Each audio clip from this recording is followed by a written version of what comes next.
All right, we are live. This is the Tesla Beat podcast, week number 24. We have our full staff of hosts this week, which is always awesome when we can get everyone.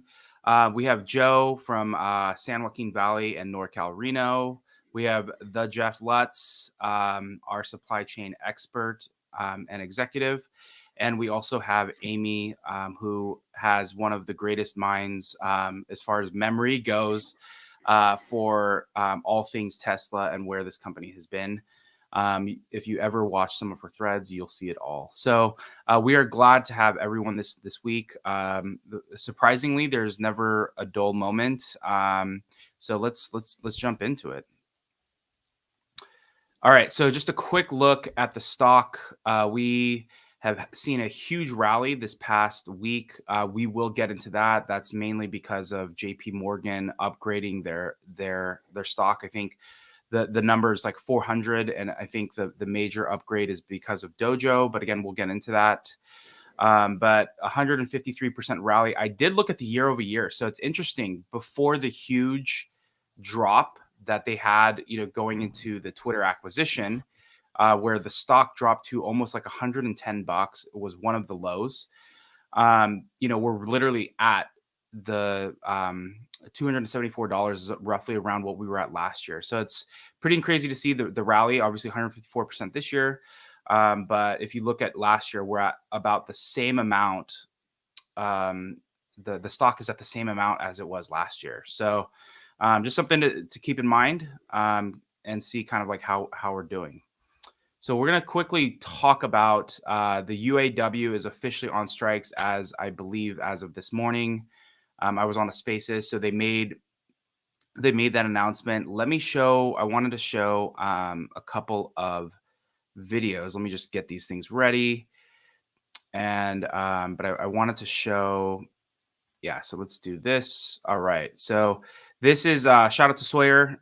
This is a quick post on UAW workers leaving General Motors in Wentzville auto plant in mass. The strike officially began again at midnight this morning, pretty much.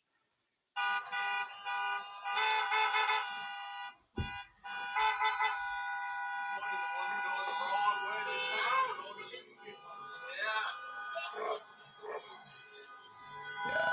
So it's absolute chaos. Here, let me just pause this one. And then we have another news reporter. Carolyn, Mike, a mass exodus is what we're seeing at this Toledo assembly plant. Just take a look behind us. Just a slew of people leaving the factory promptly at midnight. Many of these workers, just a few minutes ago, they were walking out of those doors. Now they are in their cars and they are taking off. Carolyn, Mike, a mass exodus is what... All right. So, so as we know, they're asking for, I think, roughly like something like 40% increase in salaries, a big pension, which I think I've seen some articles which could theoretically even put the companies, some of these legacy auto companies, even out of business just based on the pension. But I would love to get everyone's reaction. This is obviously just happening as of this morning. This was something there was a couple days leading into this, but pretty incredible, especially given some of the history here. And I'll spend like 20 seconds on this and then get everyone's thoughts. But if you recall, I think it was like something like December of 2021, there was an EV summit where all of the legacy automakers were invited to literally an EV summit at the White House, and Tesla was stiffed from that and not invited. And I believe the current administration was like, hey, Mary Barra and GM, you are the leader of electric vehicles, when they only put out 26 EVs that quarter when Tesla had put 300,000. And we know, I know even from some Nevada stats out of the Nevada factory, they're making close to, again, this is probably a year too old as far as their salaries. They're making $50 an hour based on the stock options alone. Again, Elon's commented, depending on how long you've been at Tesla, you could have been a factory worker and be a millionaire, depending on, the stock performance. And so there's just been a lot of friction between whether, Tesla should unionize or not. And so obviously we're seeing this huge strike. But I would love to get just people's thoughts on kind of this breaking news. Not all at once. I can go first. I'm actually a union employee as a pilot. It's ALPA. And so one of the things I can say is the companies do a very good job of like poisoning the public against the union and making their ask seem unreasonable, unaffordable. But at the same time, management is never cutting their own salary. They're never foregoing their own bonuses, and they're still doing stock buybacks often to be able to increase their bonuses. What Tesla has done is incredibly smart, and it's the way that you become a non-union shop, and that is they pay their employees better. As you were just alluding to, the fact that every Tesla employee gets stock options on that property, and those stock options can become worth 5 times or more their actual salary, is how Tesla isn't going to be going through a strike like these plants are going through.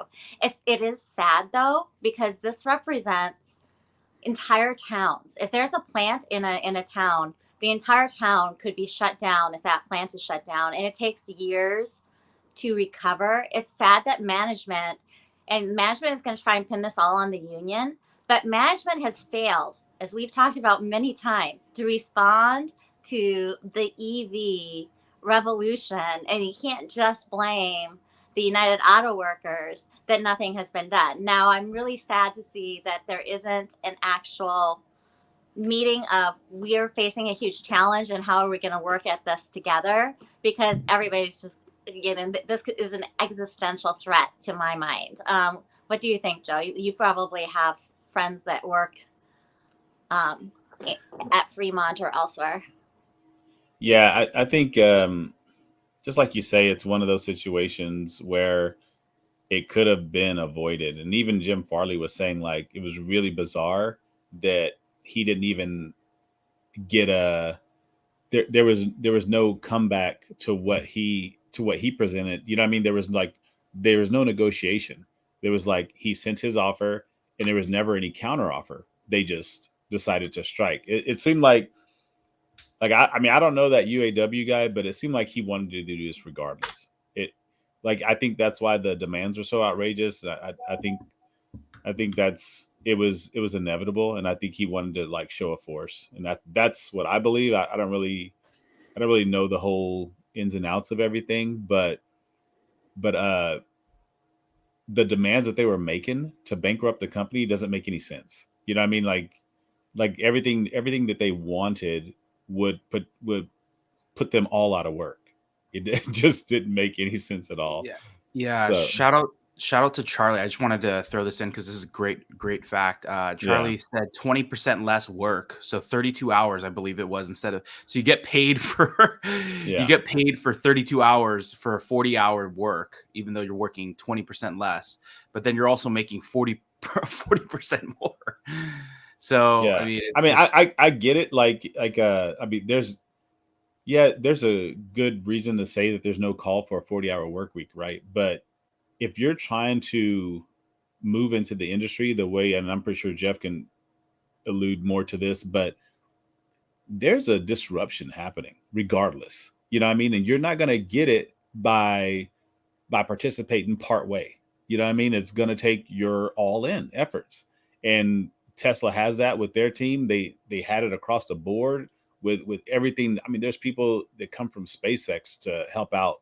You know what I mean? So you're not gonna. I know people like to pit, EV against EV or whatever. I don't think it's about that, but I think they have to move from their dependence on the fuel industry. They have to just move away from that. It's kind of they're making it hard on themselves by having all these things become a problematic.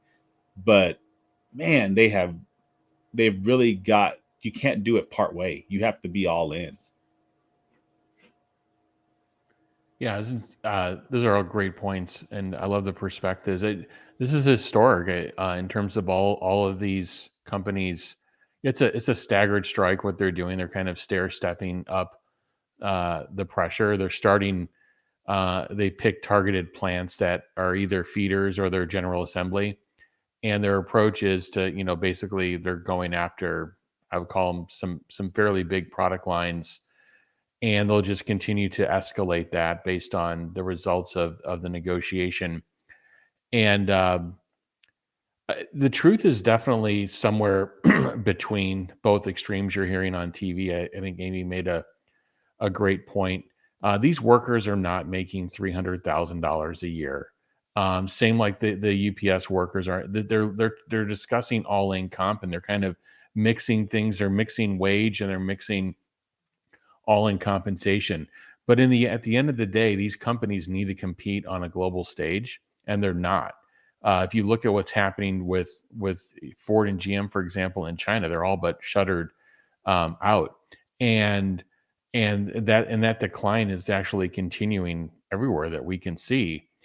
And the question you have to ask yourself is the relationship they have with the union. I'm not against unions. By the way, I'm not against these people getting a fair wage increase. If you look at the root cause of this is actually the rapid rate of inflation over the last couple of years. Everything costs a minimum of 20% more if you just look at the data.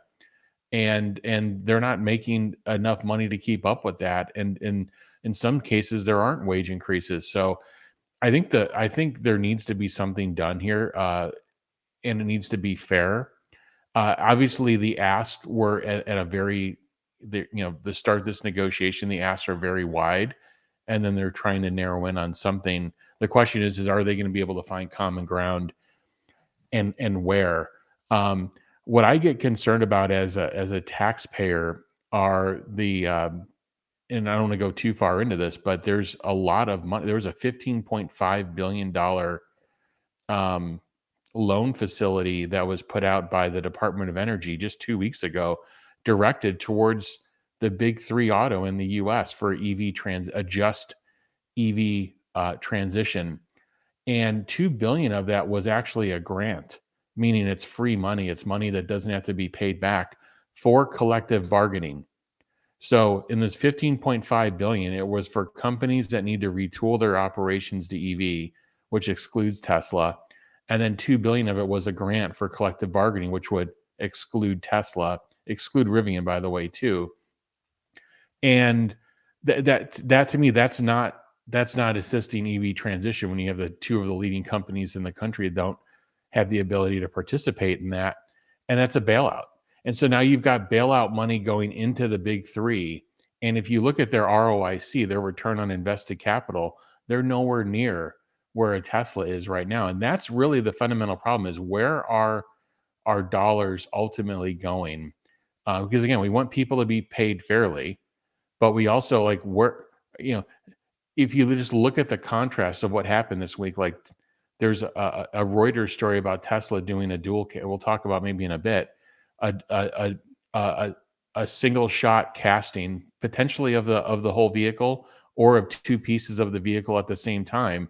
And they're focused on reducing that operation that's already been cut dramatically in half.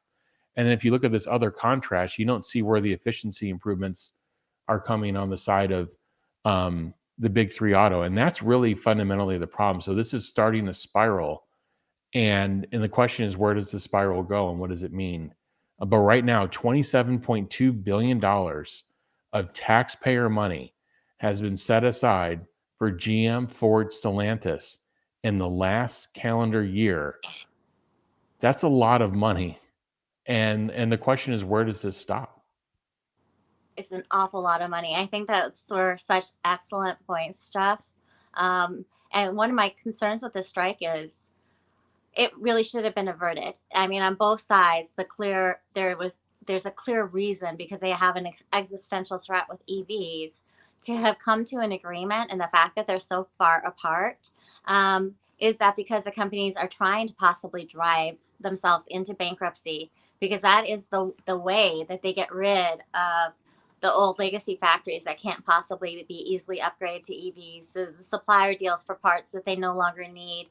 You do get out from under a union contract with a bankruptcy. You have to pay the unions some type of checks. They have a claim against you in bankruptcy court, but the judge can dramatically change all those union things, which would be one of the reasons why the unions ask might seem extreme to people, because they think that they might think that we're going to end up with 30% of whatever, 30% right off the top if these companies go into bankruptcy, and then the U.S. taxpayer doesn't get paid back. What I would really like to see them do and make a part of this deal is retraining for factory workers into the skills that they're going to need to do EVs, and transition plans of how they're going to do orderly plant closures, how they're going to train people to work in other positions, give them an opportunity that if you do this training, you're going to get in a job that pays more. I mean, there's some ways that they could productively manage this, but we're just not seeing that. And that's worrisome for those people that are affected. Now, for Tesla, on the other hand, there's a lot of people that last week weren't looking at buying a Tesla that this week are like, maybe I should look at what a Tesla is. I think I'm going to need a car and I'm not sure if I'm going to be able to get it. And one last note on chaos strikes. It is smart because it takes away a little bit of the government's ability to step in and order the workers back to work. They're not completely hobbling the company. A large portion of the workforce is actually still getting paid. That lessens the amount of strike pay that the union has to pay out, but it makes it impossible for the companies to profitably run their business, and hopefully gets people to the negotiating table on both sides to actually come to an agreement. Yeah, it's really interesting because I think when you think of the two companies that have not, two American companies, again, I'm not talking like Rivian and Lucid yet, but the two American companies that haven't been bailed out or bankrupt, sorry, that haven't been gone bankrupt are Ford and Tesla. And when you think of these companies that, like Ford and GM have both said we are not going to be profitable for electric vehicles till the end of the decade. And with all the stuff happening for the unions, really it's just going to be more of like, are they old, like, are the big three going to have to give in, and then really in a lot of ways just absorb this incredible amount of costs that this and lack of efficiency, because again they're going to work 20% less now. So it's just one of those things where if they have to absorb this, or if they don't get something that is fair, maybe it's, I think Jeff, you were saying it's like 20% increase, but still 40 hours or something, whatever. I think Jeff, you were saying 20%, the amount of inflation over the past several years has been something like 20%, but at least they need to do something to make sure that these, the workers are getting their fair wages. But ultimately what this is going to probably do, depending on how long this goes, this is going to continue. If I'm the big three, I may not want to have any more factories in the US, or they're going to continue to push it out, or that's just, I think, what is going to happen. And I'm not saying Tesla should come in and go and buy a couple of these factories and do some of that stuff, but that's ultimately what's going to happen, depending on how long this prolongs, and also too if it's sustainable. Or what's going to happen is they're going to sign this contract. You want to know what Jim's going to be doing in the background? Again, I'm not speaking for him, but he's going to be calling and saying, hey, where can we build another plant in Mexico? Can we build another plant wherever else it's cheaper? Because again, even if they wind down some of these other ones at least to maybe 50% capacity, because it's just not sustainable.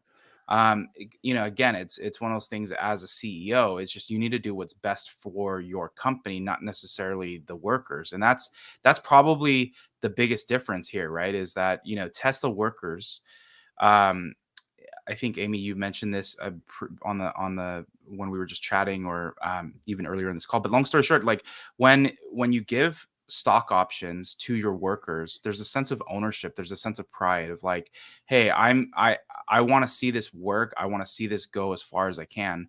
Versus if I'm at a factory and I'm just getting paid through a different company, not even the actual company that I'm working for, there's kind of like a sense of removement there. I've been a union worker before, earlier on, like, back in college when I was working for Safeway, but there was just like this huge amount of my paycheck. And again, I wasn't making very much at the time. It was like 30% would just go to the union. And it was just this fat amount that you're paying this union. And again, I was working for Safeway, but it was like it almost felt like a third party. But there's this lack of sense of ownership of like feeling like, hey, I'm helping build this and we're going somewhere. And then as Tesla increases, like as Tesla went 10x that one year, everyone got 10x too. It's like Tesla being I grow, we all grow. That's really the mentality when people have a sense of ownership and stock in the company. So I think that's going to be the biggest the biggest battle that the big three are going to fight. So even if they give into all these demands, there's still going to be an issue at the end of the day, because Tesla workers are always, as the company does well, they're just going to do well. And with Tesla's history, at least my opinion is, there's still a huge upside in what this company is going to do. So if I can look at both benefits of like what the UAW is offering you versus like having the upside of what the potential for Tesla, you're going to go to Tesla every single time. At least that's my opinion. But there's it'll be really interesting, because I think there's a lot more fallout that's going to happen from this. Is not just the union workers getting paid more money, but I think there's going to be potentially a big impact on these legacy autos. And Jeff, as you said, the things that worry me too is like, yeah, we're just going to be stuffing more money into these companies that are literally dying. Especially because they're not making these adjustments. And so what you're doing is you're just putting these like Band-Aid after Band-Aid. And then at some point you're putting duct tape, trying to not let the hole like leak. But at some point, the pressure from the water trying to get out is just going to overcome whatever Band-Aid you put on it. And so you either allow the industry to kind of change through innovation, which is, probably where I would lean on, not to get political here, but it's like, you want to allow the industry to change as we're going into this electric vehicle age. These companies haven't adjusted, and that's being the byproduct of being too comfortable over, trying to also stop Tesla by throwing a bunch of lobbyists at them. That's really what it's kind of been. So I think it's, in my opinion, this is I'm going to be really sad to see if a lot of these union workers go out of work. Because again, I'm not a person that's going to be individually impacted. So hopefully they can work out something. I think that they're probably going to work out something, as we all know. But in the same light, it's just, we can't keep putting on Band-Aids for stuff that probably needs to be go through a cycle of innovation. And then, last thing, I know I was just going to go off here. As we're talking about factories in general, like, as they, are working through all this, I forgot if maybe some of you can fact check me. Wasn't there a company that announced that they're doing like Giga casting as well, or they're going to start doing Giga casting? I don't remember that, but long story short, a lot of these companies need to turn over the way that they are making these factories and how the lines are being built, how the cars are being built, because the way that they're currently doing it isn't going to be sustainable. And so it'll be really interesting to see how even factories change over time as people start utilizing like, one mold for like 80 to 90% of the car. Like that's just going to be a huge part of the future. And that's something obviously we know Tesla really brought forth. Yeah, I think we have a slide about how Tesla reinvented or reinvented the manufacturing processes. But yeah, you've got like Hyundai, Kia, and Polestar that are doing Giga castings. I'm pretty sure it's gonna. Well, I mean, like Jeff says in his yeah. tweet, like, go ahead, Jeff.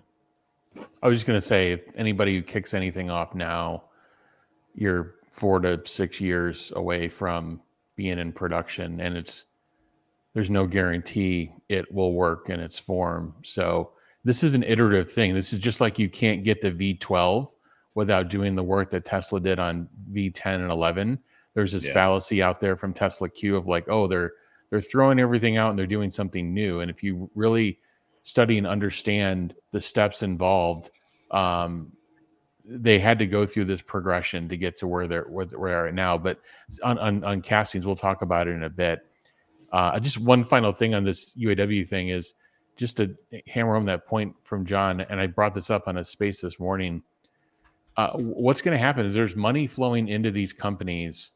They'll agree to some amount of significant pay increase, which again, I think a lot of it may be deserved. I'm not questioning it. But in the background, there's finance people, there's accounting people, there's people that manage all the factories globally. And if you've been in these positions before, they have to make a number.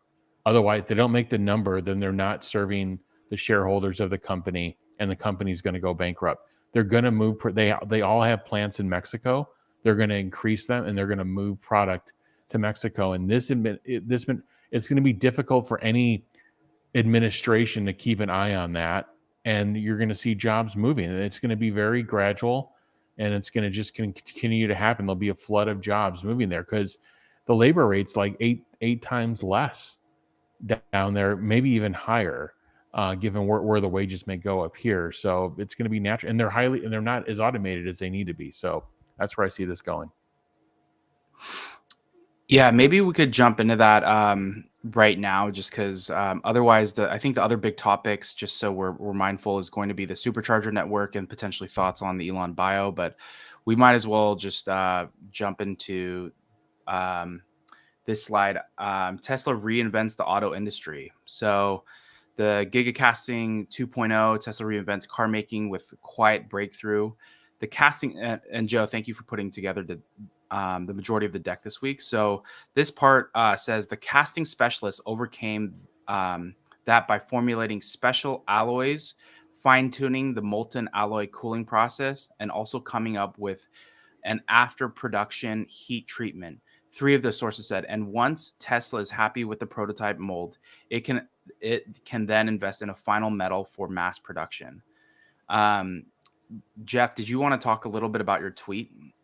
Otherwise we can. Yeah, I was excited. I was excited to see this. This could play out in a number of different directions. There's no guarantee, but I've been through this journey on a smaller scale, doing different alloys, custom alloys for mobile phones. One of the things we wanted to actually solve for was the whole bend gate issue on iPhone 6, but we wanted to make a product that was as thin. Actually, we made a product that was thinner. It was 5.2 millimeters thin, and the only way to get there was a unique alloy, a different series of aluminum. But then we had to go through, and if you look at this little call out here, all the different process parameters that you've got, it's not tuning, it's design, and you have to design the whole system end to end. And the complexity of what's happening at Tesla is at a much greater scale than what's happening that happened in the mobile phone industry, that had to happen in that industry to have all those different alloys be the chassis of the phone. This is on a different scale. And if you just kind of like, to not get too wonky on this, it's a long article. It could go in a number of directions.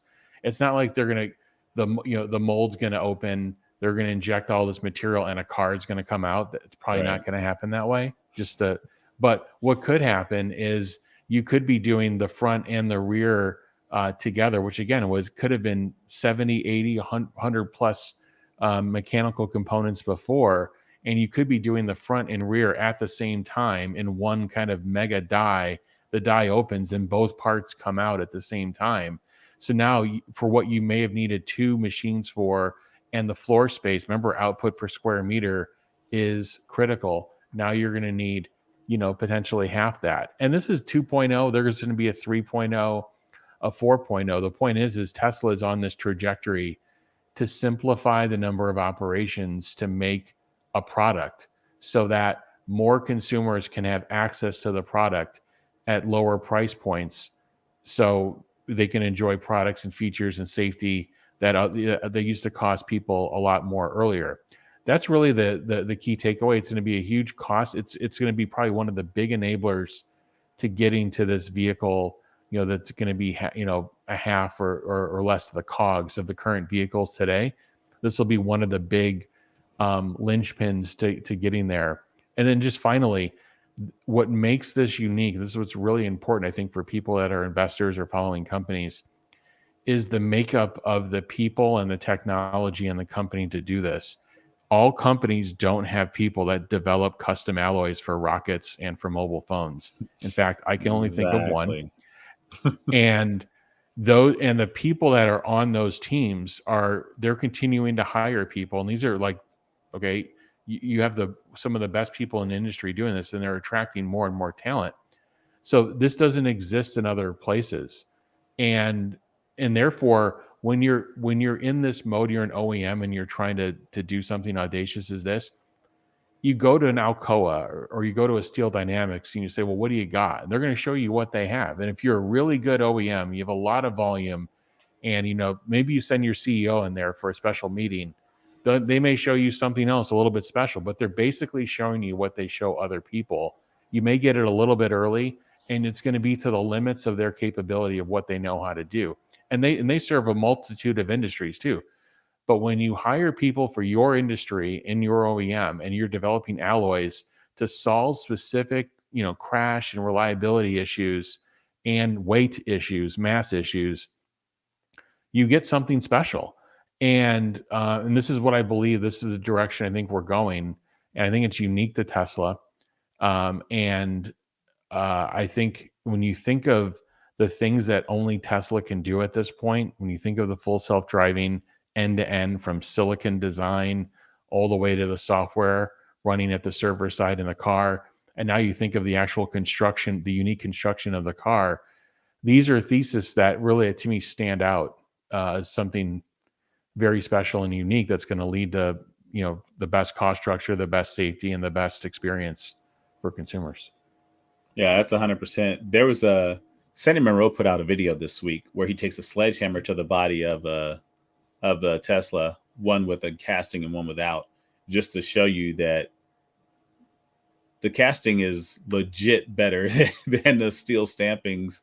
And you know what I mean? And he was just like, he was on a rant. It was freaking hilarious. He was like, these people in these comments, they don't know what the heck they're talking about, and I'll show you what tough is. And it just shows and proves that like what you were saying, like the Giga casting is a step change in manufacturing safety for one, but just ease of manufacturing for the industry overall.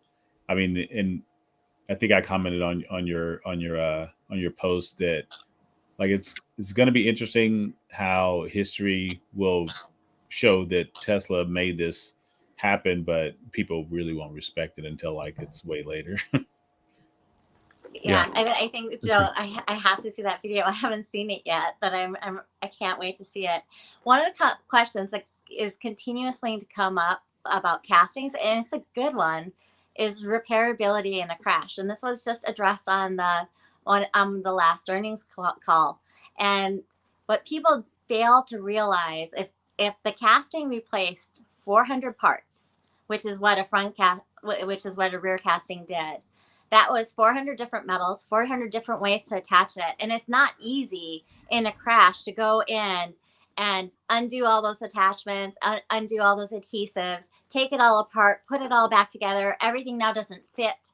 This is not actually simpler. What Tesla does produce entire castings as a part to be able to replace that. Tesla is also one of the car companies out there that has their own insurance company. So they're incentivized and motivated to make the repair of the car in the Tesla body shops as easy as possible to do. And they have a superior feedback loop to be able to do that, which is one of the things that I think is important. The safety of these castings and the technology that goes into it. Jeff was talking about it with this special alloy. This hot, like 800 degrees Celsius metal goes into the casting machine. And the time it takes you to blink your eye, it's made the casting. So you can't have any type of air bubbles in that. Any type of air bubble is going to be a structural weak point that you can't have. The alloy is exceptionally important, and if you're not in a company that has like aerospace engineers, they're not going to be able to do that. The way that Tesla has designed the casting for safety, they have crushable ribs that are designed in variable widths to create a crush path that will crush backward toward the passenger compartment and stop when it gets to the passenger compartment to protect the people.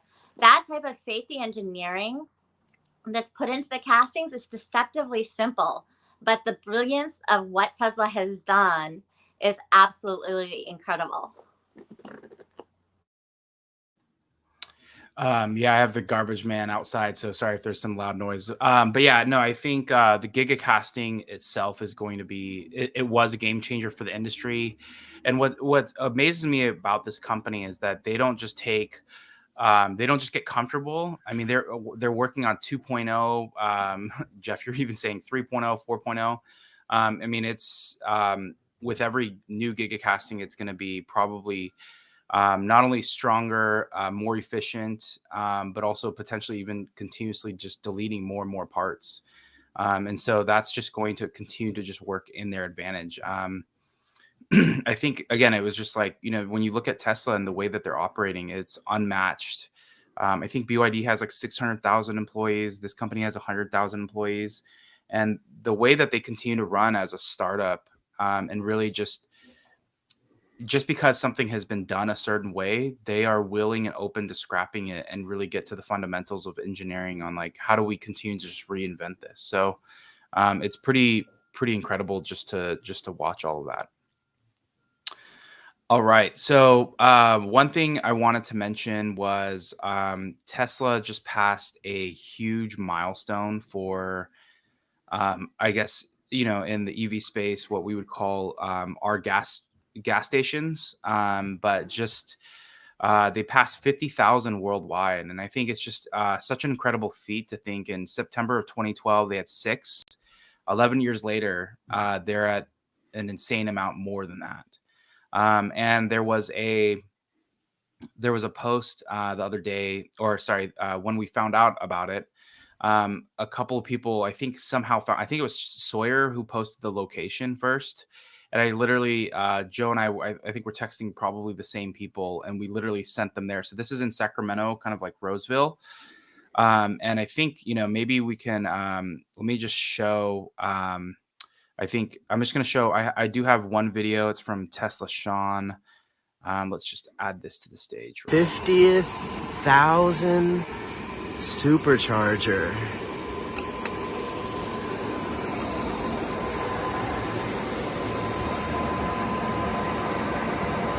A little hard to see, but here's another one. 50,000. So just really cool that they, I mean, they took this and made,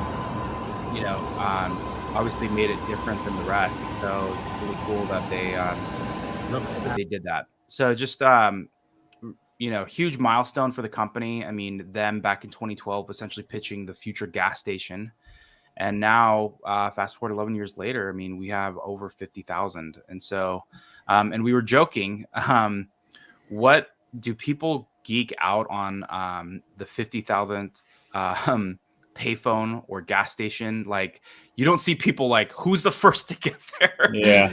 And it was, so that was just really, really cool. Yeah, that's pretty cool. Shout out to Tony and Yeah, Sean for exactly. And then we have this I thought we could potentially get into, and then I think maybe we can end potentially with just thoughts on the Elon Musk biography. But here again, the reason for the big jump this past week was because of Morgan Stanley's upgrade. Tesla's new Dojo supercomputer could add $600 billion to the electric car maker's market value, according to a Wall Street analyst.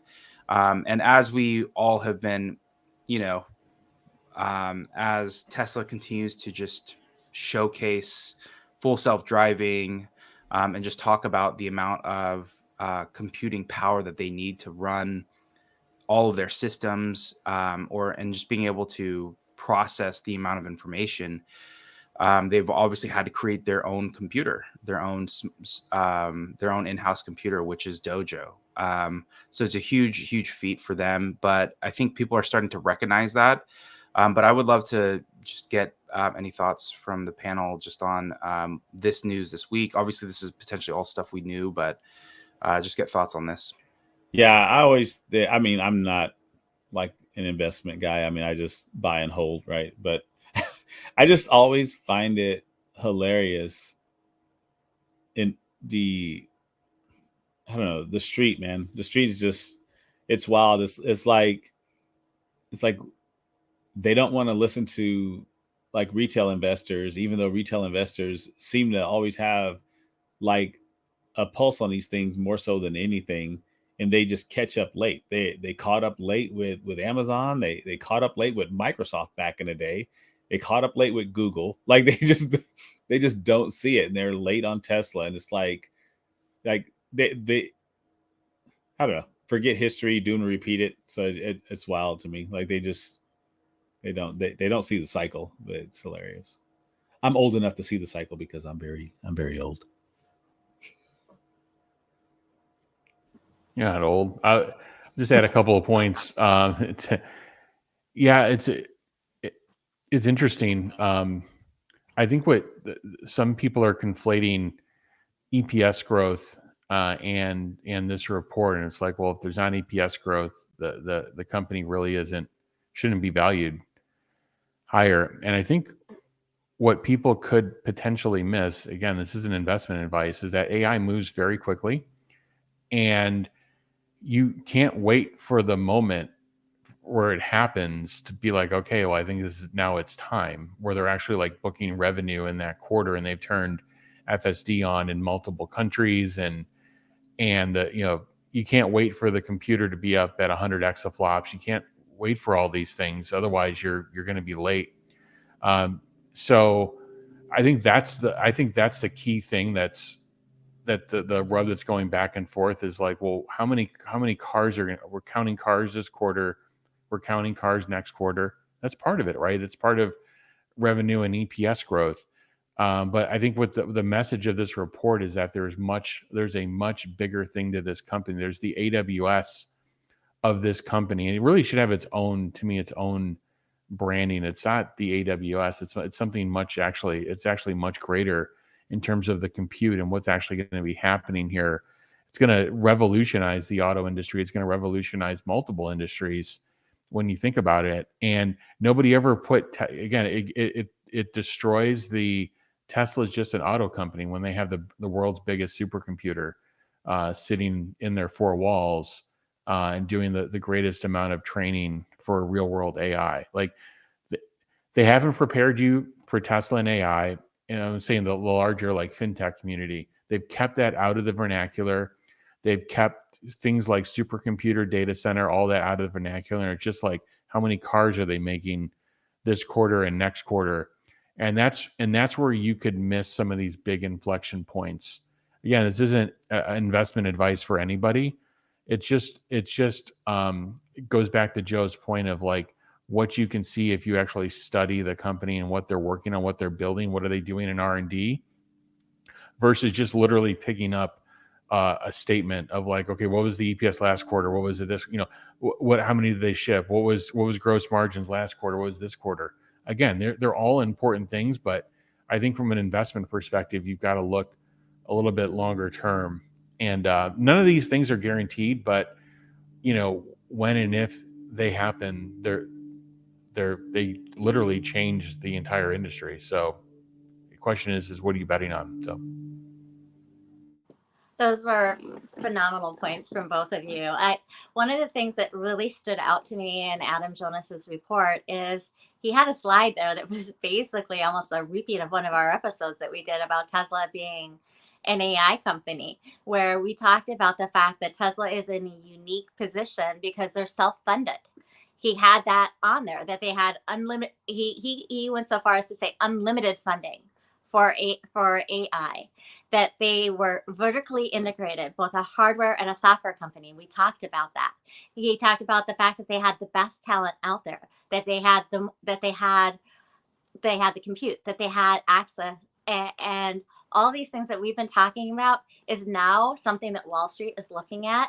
And they're looking at it at a time when a bunch of institutional investors are looking to invest in AI, and they weren't looking at Tesla as an AI investment.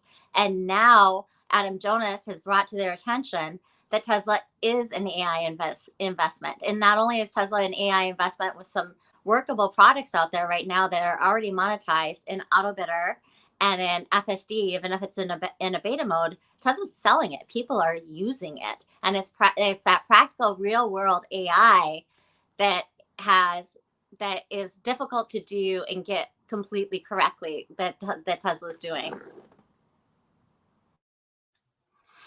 Yeah, I think I go back to maybe for me my real world AI moment with Tesla was and again, this was 2 or 3 weeks ago. Like I knew Tesla was an AI company, like comprehensively, but having Elon explain what that actually meant, really, I think, kind of just dumbed it down for me, and just how, I think again, it just all kind of clicked when he started talking about how, they haven't trained, like they're not writing a bunch of code for these use cases, right? They're not writing, oh, hey, when you see the end of the road, and there's a left and right turn, make a left or right turn based, they're not writing, or if it's a cul-de-sac, you make a U-turn. Like they're not writing all this code. They're they're writing code in a way where it's able to comprehend what's in front of it, and then as it's comprehending that, it's going to react and do various things based on the millions of minutes of video that it's being trained on. And I think that for me, again, when Elon was explaining that, that's when I kind of had my moment of like, that's insane. And one the other call out too is, as we know, is Tesla, not only is they're solving one of the hardest, if not the hardest, real world AI, which is problem, which is autonomy. But the crazy thing is that's going to be transferable to the robot, to manufacturing work, to potentially helping around the house, walking the dog around the neighborhood. Because once you solve driving, like everything else should be a little bit simpler, you would think, right? Maybe not, or walking around a factory. But the thing is, what's interesting, the call out here with Tesla is Tesla didn't want to necessarily solve, like, let's go make a computer.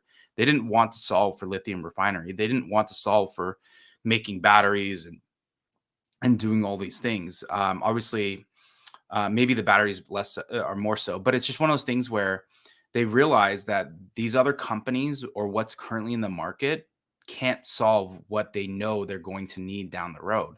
So instead of being, I think Elon said this, we are constrained essentially by the computing power that we can essentially buy. They're like, you know what? We know, instead of being constrained by somebody else, let's go and create that. And, again, I think Amy and you called out too, just the fact that, there's only very few companies that are both hardware and software, like Apple and Google, that are building the full stack. But now you have a company that's building the full stack for driving, robots, manufacturing. I mean, it's just the possibilities are really endless, with this. So yeah, it's really exciting. I'm personally excited to see, what is going to be possible, especially too at some point when they need to retrain this for, like, let's say manufacturing work, or work that, building the machine that's building the machine, like Optimus Prime, as they replace some of the roles in the, in the production line. How does Dojo react as you kind of just change it into a different setting or a completely different environment, right? Which will be really, really interesting. But yeah, so kudos on that. Just again, I guess it's cool to see. It is cool to see Tesla kind of getting some high marks. And they don't need street cred from Wall Street analysts, but it's always nice to see those huge bumps. So hopefully, yeah. So there's no hope, hopefully, but I'm just saying it's cool to see. So I thought we could end with this. The Elon Musk biography by Walter Isaacman is officially out. I know some of us, like myself, I've only made it through. I'm listening to the audio, which is 20 hours long, so I'm only in like hour 4 or 5. I know Joe has finished it. I know Amy, you've started reading it. Jeff, I'm not sure. It started. Yeah, but any initial thoughts? Any things that high level that stuck out to you, or things that you knew about that just really like push you over the top as far as your understanding of who Elon is and what he's doing? What's funny is I was really I spent like 3 days and like nonstop reading the book, because I thought, oh, well, 2.5 days, whatever. I thought like, okay, we're all gonna finish it. It's gonna have like a book club. Everybody's gonna be like having all this information on. But no, that didn't happen. I'm the only one who finished it. I'm the champion. Okay, so no, I will say that there was a lot that we already knew, right? Because we follow and we pay attention and all these things, but just the just the behind the scenes and just how vulnerable he was with Walter and letting Walter completely in, like that to me was like the biggest thing. Like, just Walter had unfettered access. I'm talking like to everybody, and not just to Elon, and people just spoke their truth. You know what I mean? Like, good, bad, or indifferent. Indifferent. It didn't really matter. Like, they just said how they felt. But there's one resounding thing about the book, and it's that no matter how you feel about Elon, most of the time he's correct. That, and like, it's really wild. Like, even through some of the turmoils of him getting rid of people and all that stuff, there's people that even during the PayPal days, like it's in the book, you know what I mean, like, that early on that had problems with him and even like ousted him and were part of the, you know what I mean, like the coup to get him out, that still to this day got his back like 110%. Like, and he's had conversations with all those people, and even though they were they had their feelings, like, it didn't change the fact that even to this day, if they don't agree with him, they realize that he's probably the person you want to get behind. No matter what you think, like, you should still you should still do that, because he's gonna do it regardless. But more than not, just like have we seen with the rockets and just with the Tesla in general, he fails until he can get it right. And there's a saying about that, but between an expert, you know what I mean, like, one person will work until they can't get it wrong, whereas an other person works until they get it right. You know what I mean? And he's just one of those type of people that he fails to succeed. And that is like his affinity for risk is like insane. And I think that's why you see some people that can't last the years that do. And I mean, this is what I got from the book, is because he is so risk averse that, like, it just makes people nervous. You know what I mean? It really is unnerving to a lot of people to be that risk averse. And I think it's a hard pill to swallow, that he's willing to take the risk. And there's there's this Japanese thing that about, like, how you don't say you can't do something until you've actually failed and proved, like, okay, well, I couldn't do it and this is why. And I think Elon lives by this principle. Like, it's just like ingrained in him that, like, don't say you can't do it. Physics says that it's not impossible. Like, just try, and then if you fail at it, then you have something to speak to. And I think a lot of people, like, have that problem with understanding that fact. But man, he's got a close knit of people around him that understand that and have always understood that and have rocked with him for years. And the book is very telling of that, and it's pretty incredible.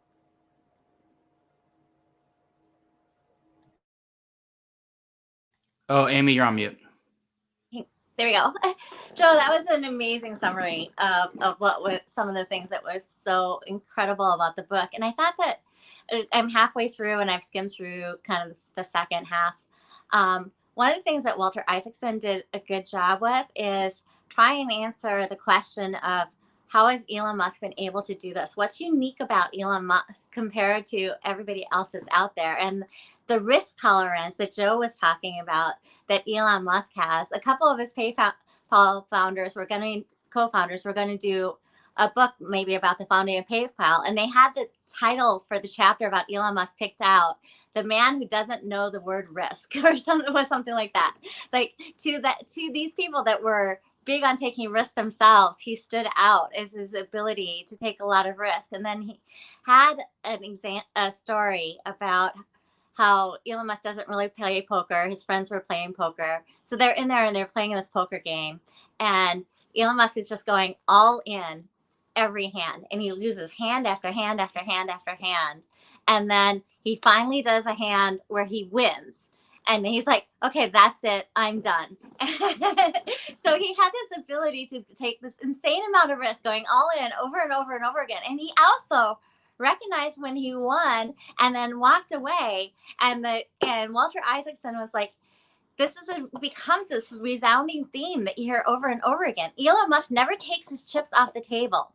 Even when he's losing badly, even when anyone else would have taken their chips off the table, he stays in it. He stayed in SpaceX after that third launch when the company was supposed to be dead. He scrambled, found the parts for the fourth rocket. He went up and he got it off, and he didn't take his chips off the table. He did the same thing with Tesla. When Tesla was multiple times even the Roadster ramp, then the Model S ramp, then the Model 3 ramp. There was all these existential threats, but he didn't take his chips off the table. So I think it's phenomenal the way that they describe what makes him different, his insane work ethic.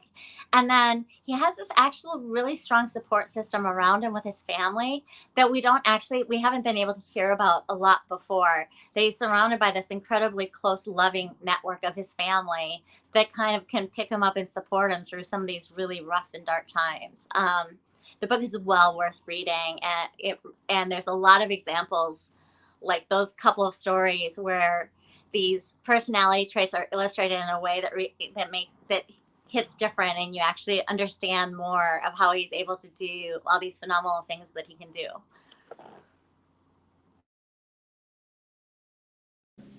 Yeah, I'm just getting started on it, so I love the summaries from Joe and Amy. Didn't spoil anything in there too, so I'm looking forward to reading it and seeing it.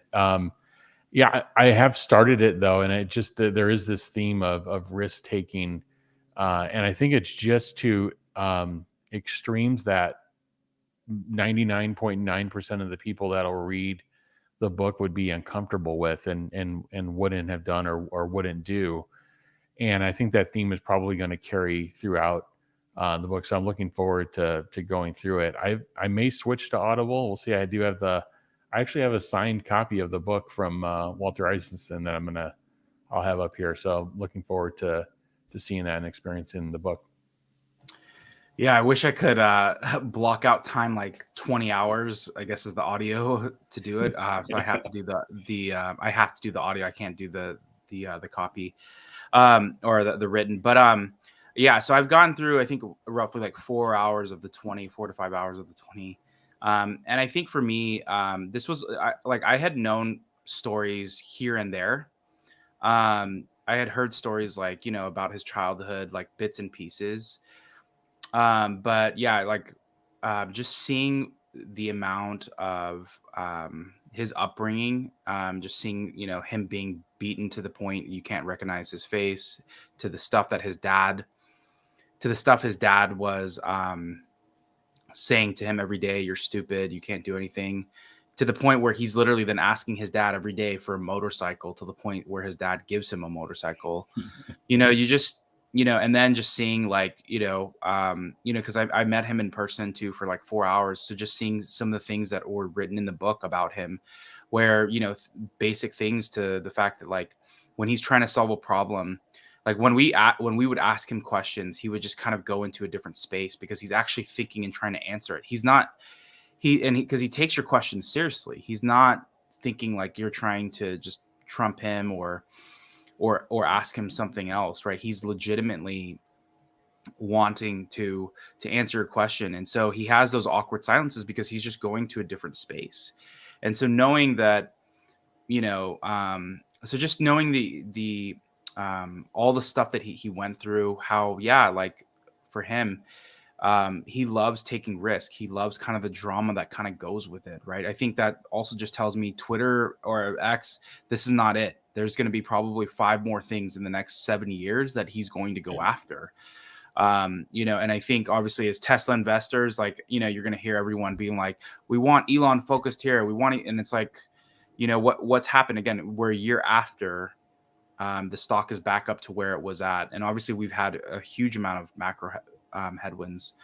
But yeah, I think it was just it's incredibly helpful to understand what he's doing today. It's because of his insane journey as a child, but also too, just as he continued to go up the ladder, and then also too, yeah, just seeing his management style through like PayPal days, through Zip2 days, and also too, like I really didn't realize that they like created like the first yellow pages, and just seeing like kind of what they did. Imagine if he had been the guy that kept on, at Zip2 even.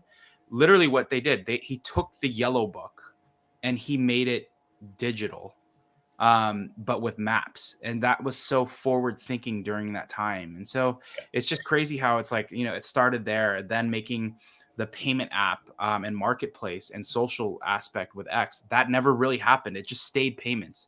Like if you think of like what X was back in 1999, it stayed that, just payments. They never created the social aspect, which kind of is what Venmo was, but they bought that. They didn't do it. So I think it's really interesting how literally 23, 24 years later, he is now almost going to redo that. What he did is he bought the social side, which was Twitter, and then now he's going to build up the payment side, and so yeah, I think it's really cool either way, just to see what this man has accomplished, what he's done, but it's good to get a better understanding of who he is through the book. So but yeah, I think any other thoughts on that? Otherwise, I don't want to I could talk forever about it, but Yeah, I think that his ability to see the future is it's really, really unfettered. It's just remarkable.